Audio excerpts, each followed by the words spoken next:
नमस्ते। दिए जल उठे पाठ के यहाँ प्रश्नों के जो उत्तर हैं पाठ्य पुस्तक से, उन्हें आज हम यहाँ समझेंगे। तो क्वेश्चन नंबर जो हमारा फर्स्ट है, किस कारण से प्रेरित हो स्थानीय कलेक्टर ने पटेल को गिरफ्तार करने का आदेश दिया? इसका आंसर है, दांडी कूच की तैयारी के सिलसिले में वल्लभ भाई पटेल 7 मार्च को रास पहुँचे थे। उन्हें वहाँ भाषण नहीं देना था, लेकिन कुछ लोगों के कहने पर सरदार को 2 शब्द भाषण में बोलने के लिए कहा गया। उन्होंने लोगों से सत्याग्रह के लिए तैयार होने के लिए कहा। उन्होंने सत्य के लिए आग्रह के लिए लोगों से कहा कि भाई और बहनों, क्या आप सत्याग्रह के लिए तैयार हो? तो इस कार्य को शासन के विरुद्ध माना गया और यही कारण था कि कलेक्टर ने उन्हें गिरफ्तार करने का आदेश दे दिया और पटेल को उसी समय गिरफ्तार कर लिया गया। लेकिन उनका इसमें कोई दोष नहीं था, क्योंकि उन्होंने सत्य के लिए आग्रह के लिए लोगों को जागरूक किया था। और प्रश्न नंबर हमारा सेकंड है कि जज को पटेल की सज़ा के लिए 8 लाइन के फैसले को लिखने में 1.5 घंटा क्यों लगा?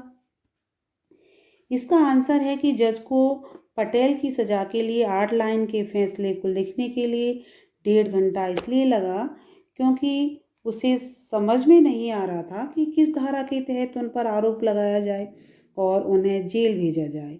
उस समय पटेल को 500 रुपये के जुर्माने के साथ 3 महीने की जेल की सज़ा और पुलिस पहरे में ही बोरसद की अदालत ले जाया गया। जज के सामने ही उन्होंने अपना अपराध कबूल किया।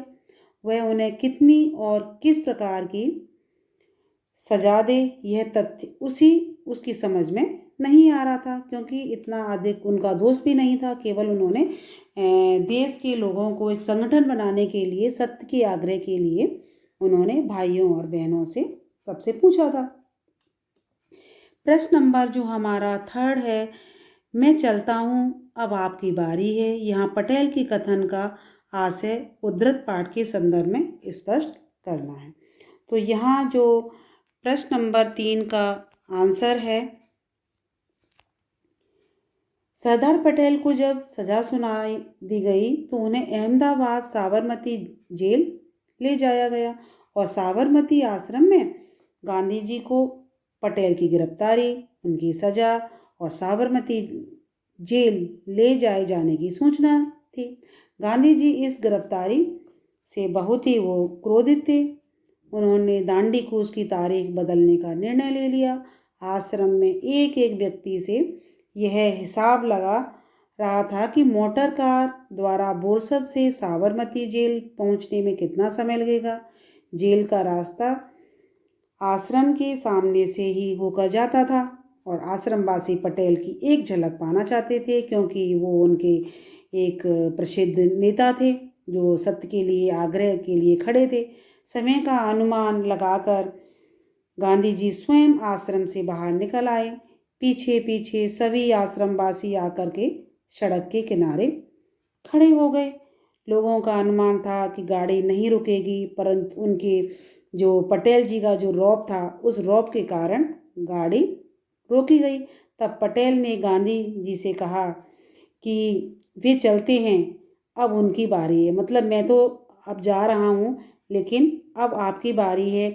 उन्होंने तो आंदोलन प्रारंभ कर दिया है। अब जन जागृति फैलाने की उनकी बारी है, मतलब लोगों को एकजुट करना, एक संगठन बनाना, उनको जागरूक करने की अब आपकी बारी है और आपको भी एक सतर्क रहने की आवश्यकता है। कभी भी आपको भी गिरफ्तार किया जा सकता है। इस पंक्ति का यही अर्थ है। प्रश्न नंबर हमारा 4 है कि इनसे आप लोग त्याग और हिम्मत सीखें।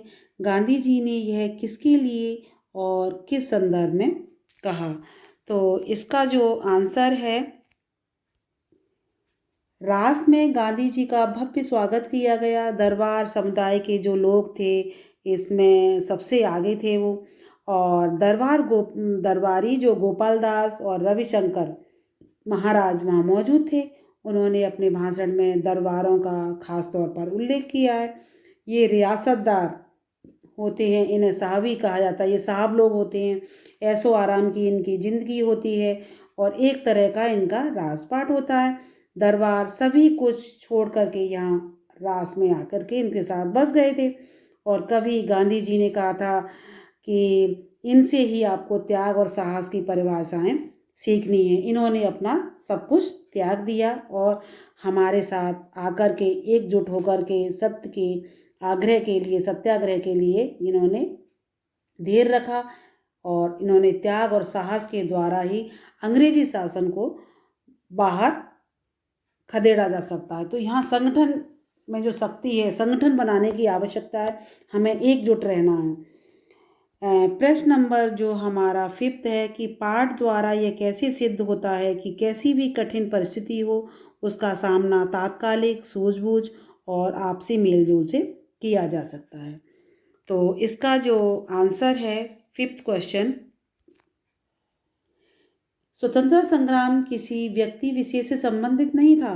विदेशी शासन के अत्याचार बढ़ते जा रहे थे और पटेल जी के लिए कानून के दायरे में रहकर काम करना असंभव था। कैसी भी कठिन परिस्थिति हो, भारतीयों को उनका सामना करना आता था। आपसी एकता से कार्य करने में निपुण थे और एक के पीछे एक पंक्ति बना करके खड़े हो जाते थे और आशा के दीपक जलाने लगते थे। मतलब एक जो उनके मन में एक उम्मीद वो जागती थी कि हमें इस तरह कार्य करना है। विदेशी शासन थोड़ी सी आवाज़ बुलंद करने वालों को जेल में डाल दिया करते थे, परंतु पटेल की जो दृढ़ संकल्प शक्ति के सामने उनकी तकनीक सफल नहीं हुई और पटेल के रौब से पुलिस वालों को मोटर गाड़ी रोकनी पड़ी थी।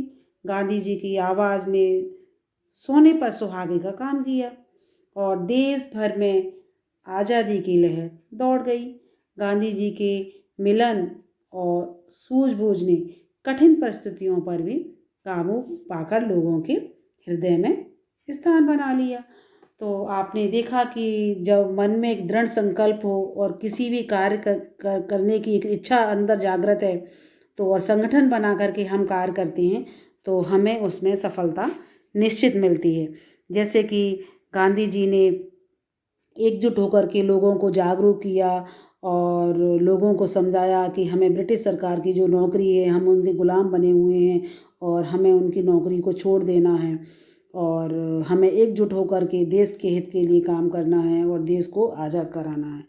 इस तरह उन्होंने देश को जागरूक किया, चाहे वो युवा पीढ़ी हो या फिर कोई व्यापारी संगठन हो या फिर महिलाएं हैं, सभी को उन्होंने जागरूक किया और देश हित के लिए कार्य किया। आपने ये 1 to 5 प्रश्नों के उत्तरों को समझा, आपको इजीली समझ में आ गए होंगे। धन्यवाद।